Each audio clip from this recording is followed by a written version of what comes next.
Merhaba arkadaşlar, PES Sevenler Birliği kanalına hoş geldiniz. Bu perşembe günü haftanın oyuncuları Player of the Week paketinde kimler olabilir onunla alakalı bir çalışmayla karşınızdayım arkadaşlar. Bu gelecek Player of the Week paketinde İngiltere Ligi'nden çok fazla futbolcu bulunabilir arkadaşlar. Son dönemlerde İngiltere Ligi'nden futbolcu sayısı zaman zaman azalmıştı. Fakat bu hafta çok fazla aday var arkadaşlar. Öncelikle İngiltere Ligi'nden başlayalım. Kimler gelebilir? İngiltere Ligi'nde şampiyonla Manchester City oldu. Tottenham takımına baktığımız zaman 3-0'lık galibiyet aldı. Kulusevski santraforda oynadı. 2 golü var ama çok fazla santrafor adayı var. Belki Kulusevski de tercih edilebilir ama seçilmezse sağ bekte Pedro Porro son haftalarda iyi aslında. O da bir gol attı. Sağ bek adaylarımızdan bir tanesi. Şampiyon Manchester City'de şampiyonluk maçında Foden 2 gol attı. Yılın da futbolcusu seçildi İngiltere Ligi'nde. Harika bir sezon geçirdi. Ceza sahası dışından attığı şutlarla özellikle çok fazla skora katkı sağladı bu sezon. Kevin De Bruyne'nin yokluğunda da sorumluluğu çoğu zaman üstlendi kendisi. Ofansif orta saha gibi oynadı arkadaşlar. 2 golü var. Kudüs Rovaşata ile harika bir gol attı. Yılın gollerinden birisi ama 3-1'lik yenilgi aldılar. Fulham 4-2'lik galibiyet aldı. Sağ kanatta oynayan Wilson'ın 1 gol 2 asisti var. Kanat futbolcusu 3 gole doğrudan katkı sağladı. Gelebilecek isimlerden oyunda sağ açık kartı var ama bu maçta sağ kanatta oynadı. Liverpool'da Klopp da veda etti arkadaşlar. Klopp oyunda hızlı kontratak menajerine sahip en yüksek seviyeli menajer. Hızlı kontratak menajeriniz yoksa en azından şimdiden alabilirsiniz arkadaşlar. İlerleyen dönemlerde Liverpool menajerini alır, Konami'de güncelleme falan yaparsa yazın oradan Zeiss'ler silinecek. En azından şimdiden eğer yoksa hızlı kontratak menajeriniz Xabi Alonso'yu falan da almayı düşünmüyorsanız Zeiss'leri alabilirsiniz, bir kenarda durabilir. Bu maçtan kim gelebilir? Stoper futbolcusu tercih edilebilir, genç futbolcu. Crystal Palace 5-0'lık galibiyet aldı arkadaşlar. Santraforları Mateta 4 gole doğrudan katkı sağladı. 3 gol 1 asist kesinlikle gelmeli. Eze de 2 gol 1 asist yaptı. Hani Mateta seçilmezse Eze. Eze böyle GF ofansif orta saha gibi oynadı arkadaşlar. Chelsea 2-1'lik galibiyet aldı. Caicedo mükemmel bir gol attı. Ondan dolayı belki Konami tercih edebilir. Manchester United 2-0'lık galibiyet aldı. Bek futbolcusu Dalot sağ bektir ama sol bekte oynadı. Bir golü var. Casemiro gol ve asist yapmadı ama çok güzel oynadı. İstatistikleri falan iyiydi arkadaşlar. Rakip de Brighton, güçlü bir takım.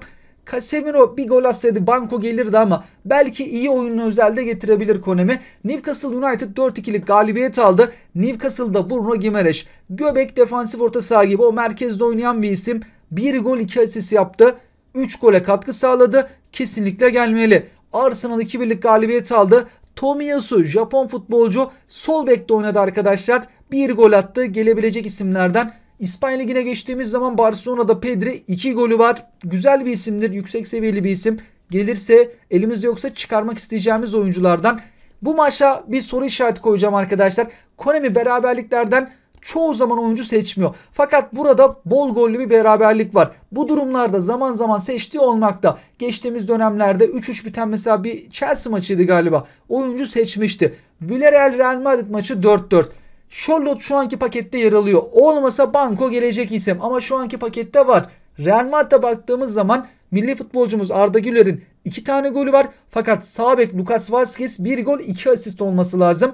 Vazquez de çok ön plana çıktı. 2 asist yaptı diye hatırlıyorum. Yani o da 3 gole 4'ten katkı sağladı. Arda Güler, Lucas Vazquez. Charlotte harika ama şu anki Player of the Week'te yer alıyor. Konami beraberliklerden kolay kolay oyuncu seçmez ama bence bu maçtan seçmeli. Keşke seçse. Atletik Bilbao 2-0'lık galibiyet aldı. Kalecileri gol yemedi. Kurtarışları da vardı. Gelebilecek isimlerden Osasuna Atletico Madrid'i deplasmanda yendi. Göbek futbolcusu Torro 1 gol attı. İstatistikleri de bayağı iyiydi. Real Sociedad'da da göbek futbolcusu Merino İspanya Ligi'nde öne çıkan isimlerden. Girona takımı deplasmanda Valencia'ya karşı 3-1'lik galibiyet aldı. Sol kanat pozisyonunda bu maçta oynayan Savio'nun 1 golü bulunmakta arkadaşlar. Sol kanat için gelebilecek isimlerden Fransa'ya geçtiğimizde Monaco 4-0'lık galibiyet aldı. Stoper futbolcusu Kehrer'in 1 golü bulunmakta. Lorient 5-0'lık galibiyet aldı arkadaşlar. Bu maçta Bamba GF gibi pozisyonda oynadı. Santrafor'un arkasında oynadı ve 3 gole doğrudan katkı sağladı. 1 gol 2 asist. Aslında gelmeyi çok hak ediyor. Şimdi Bamba Paris Saint-Germain futbolcusu olsa banko gelirdi diyebiliriz ama Lorient olunca şimdi takımın adı biraz daha düştüğü zaman Konami'nin tabii büyük bir inisiyatifine kalıyor. Performansıyla çok hak etti ama. Yani 3 gole de oradan katkı sağlamış bir isim. Paris Saint-Germain Fransa Ligi şampiyonu deplasmanda 2-0'lık galibiyet aldı. Lee Ken-in sağ açıkta oynadı ve 1 gol bir asist yaptı. Bu futbolcu da birçok yerde oynuyor. Ofansif orta saha kartı daha önce gelmişti.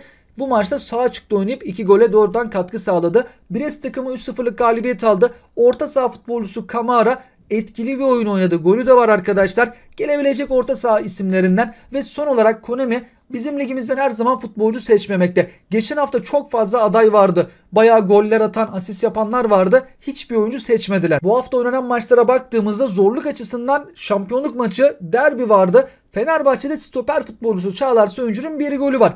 Konami tercih edebilir. Stoperlerin gol atmasını çok seviyor Konami. Ama dediğim gibi Süper Lig'den her zaman futbolcu seçmiyorlar. Yani 3 gol atan futbolcu çıkıyor, seçmeyebiliyor. 3 asist yapan oluyor, seçmeyebiliyor. Konami'nin sağ solu bu konuda belli olmamakta. Süper Lig'den Player of the Week'e nadiren futbolcular seçiyor. Bir kere de 2 tane futbolcu seçmişti. Ben unutmuştum 2 kere gelip gelmediğini. Yorumlarda arkadaşlarımız yazmıştı. Abdülkerim'le Cengiz'di galiba. Cengiz Ünder'le Abdülkerim Bardakçı herhalde aynı pakette yorumlarda arkadaşlarımız içerisinde yazanlar olmuştu. Zaman zaman da öyle şeyler yapıyor. 2 tane oyuncu getirdiği de oluyor. Geçen hafta o kadar hak ettik bizim ligimizden oyuncu getirilmesine. Getirmedi Konami. Bakalım bu hafta bizim ligimizden oyuncu tercih edecekler mi? Ederlerse maçın zorluğundan dolayı ve stoper futbolcusunun gol atmasından ötürü ben Çağlar Söyüncü'yü biraz daha ön plana çıkardım arkadaşlar. Gelebilecek bir isim bu haftaki stoperlere baktığımızda. Sizler de tüm bunlarla alakalı yorum ve görüşlerinizi bizlerle paylaşabilirsiniz. Bu isimlerin dışında da şu da gelebilir, bu da gelebilir dedikleriniz varsa yorum yazarak bizlerle paylaşabilirsiniz. Hoşçakalın.